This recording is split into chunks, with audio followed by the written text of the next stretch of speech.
அனைவருக்கும் வணக்கம். இன்று நவம்பர் 11. இன்று மிக முக்கியமான நாள். ஏனென்றால் தேசிய கல்வி தினமாக கொண்டாடப்படுகிறது.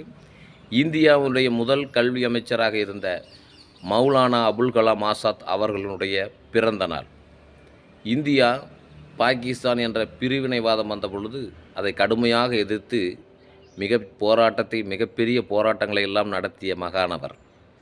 இந்தியா சுதந்திரம் அடைந்த பிறகு நமக்கென்று ஒரு புதிய கல்விக் கொள்கையெல்லாம் வகுத்து அனைவருக்கும் இலவச கல்வி கிடைக்க வேண்டும், அனைத்து இந்தியரும் படிப்பு என்பதை உயிர் மூச்சாக கொண்டு முன்னேற வேண்டும் என்று அயராது உழைத்த உத்தமர் அவர் வாழ்நாளிலேயே பாரத ரத்னா விருது தேடி வந்தது.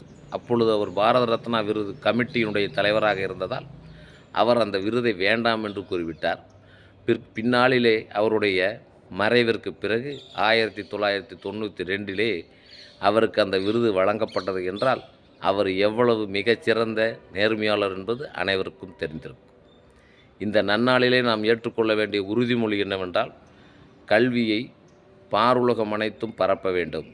எல்லா நலமும் ஈந்திடும் கல்வி இல்லா வீட்டை இருண்ட வீடென்க, படிப்பிலர் நிறைந்த குடித்தனம் நரம்பின் துடிப்பிலர் நிறைந்த சுடுகாடென்க, அறிவே கல்வியாம் அறிவிலா குடும்பம் நெறி காணாது நின்ற படிவிலும் என்று பாரதிதாசன் அவர்கள் சொன்னார்லவா, அந்த கொள்கையை ஏற்று கல்வியை அனைத்து இடங்களுக்கும் பரப்ப வேண்டும்.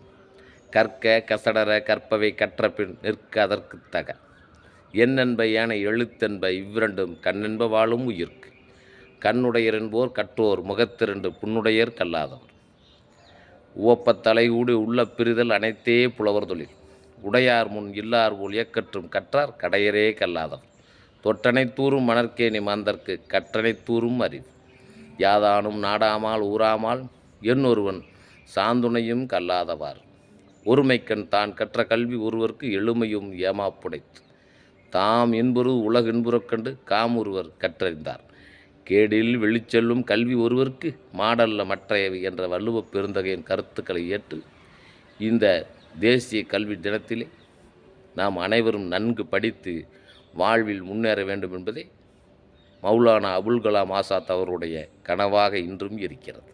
நன்றி.